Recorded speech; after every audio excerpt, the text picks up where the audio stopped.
మళ్ళీ ఒకటే విషయాన్ని రిక్వెస్ట్ చేస్తున్నా, గౌరవ శాసనసభ్యులు మీ నియోజకవర్గానికి సంబంధించి ఒక్క సమస్యపైనే ప్రస్తావించవలసిందిగా కోరుతున్నా. 5 సంవత్సరాలవి ఒకటేసారి మీరు చెప్తున్నారు. 5 సంవత్సరాలల్లో ఎన్నో విషయాలు ఎన్నోసార్లు మీకు అవకాశం దొరుకుతుంది కాబట్టి ఒక్క విషయాన్ని క్లుప్తంగా మీరు ప్రస్తావించవలసిందిగా కోరుకుంటూ గౌరవ సభ్యులు పాయల్ శంకర్ గారిని. అధ్యక్ష, ధన్యవాదాలు. వెనుకబడ్డటువంటి జిల్లా ఒక 2 నిమిషాలు ఎక్కువ ఇవ్వాలి. గొల్ల కురుమల సమస్య అధ్యక్ష, ఇది ప్రభుత్వం తరఫున ఇమీడియట్గా స్పష్టంగా జవాబు రావాలా. ఎందుకంటే ప్రభుత్వం సాయం చేయకుంటే చేయకపోని కానీ 43,500 రూపాయలు కట్టి సంవత్సరం వడ్డీతో కట్టిండ్రు. అసలు ఏం చేస్తారనేది అర్థమైతలేదు.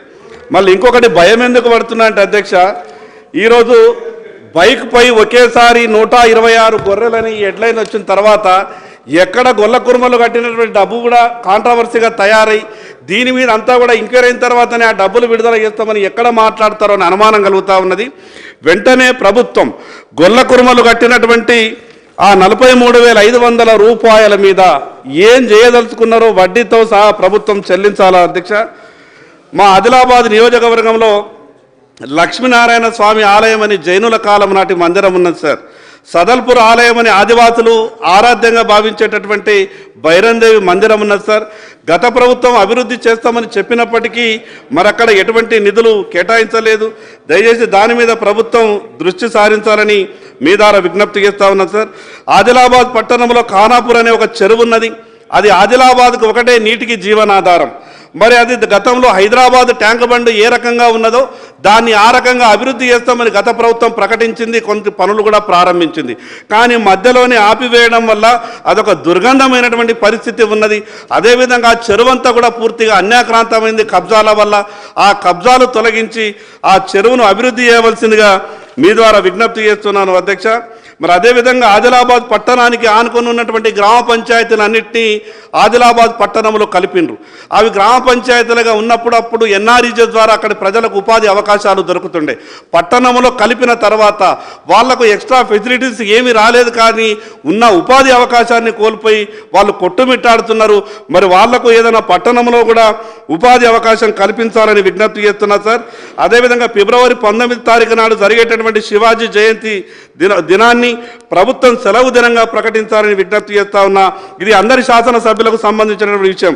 తిరుపతికి వెళ్ళేటటువంటి భక్తులకు తెలంగాణ ఎమ్మెల్యేలు అక్కడ అకామిడేషన్ కొన కానీ దర్శనానికి కానీ ఉత్తరం ఇస్తే తెలంగాణ భక్తులను తిరుమల తిరుపతిలో అక్కడ సిబ్బంది అవమానపరిచే విధంగా వ్యవహారం చేస్తున్నట్టు చాలామంది భక్తులు చెప్పడం జరిగింది. కాబట్టి మరి ఇక్కడి ప్రభుత్వం ఎండోమెంట్ వెంటనే అక్కడి ప్రభుత్వంతో మాట్లాడి సిఫారసు ఉత్తరాలను కూడా తీసి బయట విసిరేస్తున్నారని భక్తులు వచ్చి చెప్పడం జరిగింది. కాబట్టి దాని మీద తగు చర్యలు తీసుకోవాలని మీ ద్వారా ప్రభుత్వానికి విజ్ఞప్తి చేస్తా ఉన్నా. చివరి సార్, ఆదిలాబాద్లో ఆర్ఓబి ఆర్యూబి 2 మంజూరు చేసిండ్రు. కానీ దాదాపు మంజూరు చేసి 7.5 సంవత్సరాల తర్వాత పనులు మొదలై మధ్యలోనే ఆగిపోయినాయి. ల్యాండ్ ఎక్విజిషన్కు సంబంధించినటువంటి నిధులు విడుదల చేయలేదు, కాంట్రాక్టర్కు సంబంధించినటువంటి నిధులు విడుదల చేయలేదు. కాబట్టి పనులు మధ్యలోనే ఆగిపోయినాయి. కాబట్టి సంబంధిత శాఖ మంత్రి వర్యులు దీని మీద తమ ద్వారా వారికి విజ్ఞప్తి చేస్తున్నాను, తొందరగా నిధులు విడుదల చేసి న్యాయం చేయాలని. ఇంకో చిన్న విషయం సార్, ఆదిలాబాద్ పట్టణంలో ట్రాఫిక్ వ్యవస్థ పూర్తిగా అస్తవ్యస్తంగా ఉంది.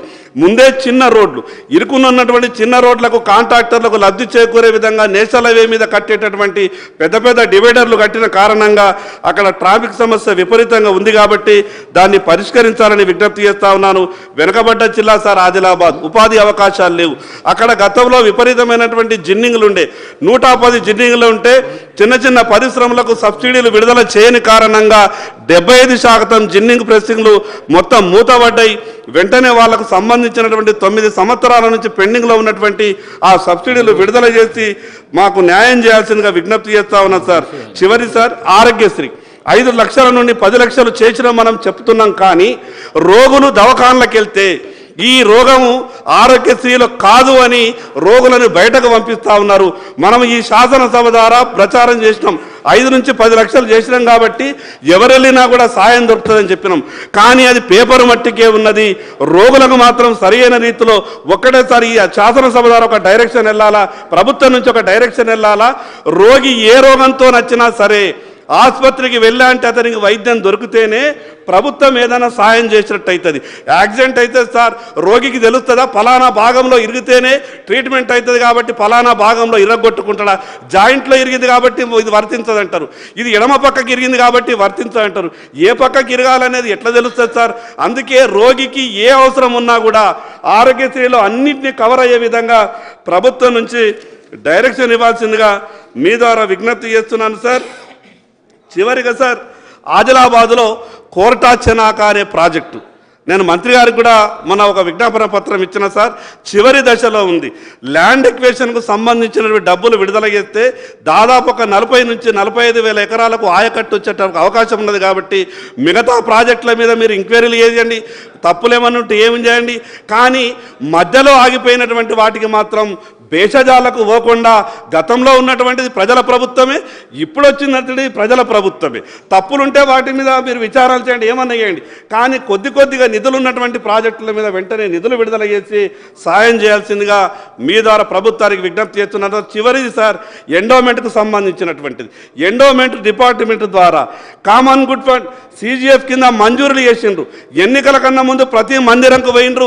50 లక్షల కోటి రూపాయలు 2 కోట్లు 3 కోట్లని కాగితాలు ఇచ్చిండ్రు. కానీ ఏ ఒక్క మందిరానికి 10 రూపాయలు కూడా విడుదల చేయలేదు. ఆ రకంగా హిందూ మనోభావాలను దెబ్బతీసే విధంగా మంజూరీలు మాత్రమే ఇస్తారు, నిధులు మాత్రం విడుదల చేయరనే విధంగా ఒక చర్చ ఉన్నది. ధూపదీప నైవేద్యాలకు సార్ అది ఇచ్చేటియే కొన్ని 2,000 3,000 రూపాయలు. దానికే ఇప్పటి వరకు సంవత్సరాల తరబడి పూజారులు అక్కడ మందిరంలో పూజలు చేస్తే కూడా పాపం వాళ్ళకు ధూపదీప నైవేద్యం ద్వారా 1 రూపాయి విడుదల కాలేదు. కొత్తగా ఉన్న కొన్ని మందిరాలకు ధూపదీప నైవేద్యంలో డబ్బులు ఇవ్వాలా. వెంటనే ప్రభుత్వం ఆ నిధులను విడుదల చేయాల్సిందిగా మీ ద్వారా విజ్ఞప్తి చేస్తున్నా సార్. చివరి సార్ సాత్నాల ప్రాజెక్ట్ అనేది ఆదిలాబాద్లో ఉన్నది. 30 సంవత్సరాల క్రితం నిర్మితమైనటువంటి ఆ ప్రాజెక్ట్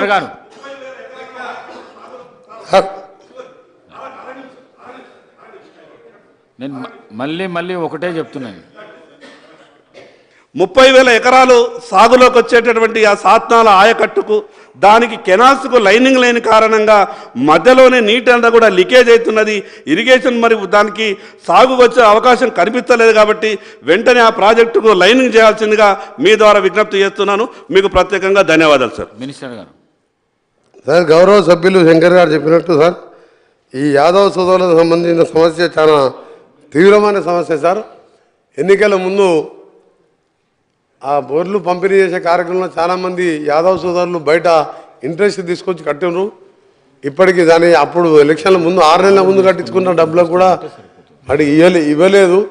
ఈరోజు ఒక ఆంధ్రజ్యోతి పత్రికలో ఒక మోటార్ సైకిల్ మీద 120 గొర్రెలను తీసుకుపోయినట్టు వాళ్ళు కూడా బైక్ పై ఒకేసారి 126 గొర్రెలట. మన ఏ మోటార్ సైకిల్ ఏ కంపెనీదో తెలుసుకోవాలి అధ్యక్ష ఫస్ట్. అది దాంట్లో స్కామ్లు కూడా ఎక్కువ జరిగినాయి అధ్యక్ష. కొన్ని బార్డర్లోనే రీసైకిల్ అయినాయి. మా దామర్చల నల్గొండ జిల్లా బార్డర్ చాలా కేసులు నా దృష్టికి వస్తే అధికారులు చెప్పి చర్యలు తీసుకుని పోయినసారి. దాంతోపాటు వారికి కూడా వచ్చే విధంగా దాని మీద కూడా నిర్ణయం తీసుకుంటాం. రెండవది ఇంకా చాలా సమస్యలు చెప్పిండ్రు సభ్యులు, సమయం లేదు కాబట్టి మీకు తప్పకుండా ఒకటి మాత్రం హామీ ఇవ్వగలుగుతా. ఈ సభ ద్వారా మన గౌరవ సభ్యులు అన్నట్టు తెలంగాణ శాసనసభలకు సంబంధించింది కూడా వాళ్ళ ఫ్యామిలీ మెంబర్స్ కానీ వాళ్ళు ఇచ్చినప్పుడు కానీ ప్రతిరోజు 2కో 3కో లెటర్స్ యాక్సెప్ట్ విషయంగా ఆంధ్రప్రదేశ్ గవర్నమెంట్తో మాట్లాడి టీటీడీతో మాట్లాడి ఆ తిరుపతి వెళ్ళే వారికి దాన్ని కూడా సమస్య పరిష్కరించి గతంలో మాదిరిగా దర్శనాలు చేసే విధంగా ప్రోటోకాల్ పాటించే విధంగా ఏర్పాటు చేస్తామని కూడా సభ్యులు తెలియజేసుకుంటూ మిగతా సమస్యలన్నీ కూడా నోట్ చేసుకున్న అధ్యక్ష తప్పకుండా సంబంధిత శాఖలు పంపిస్తాము. గౌరవ సభ్యులు కౌశిక్ రెడ్డి గారు.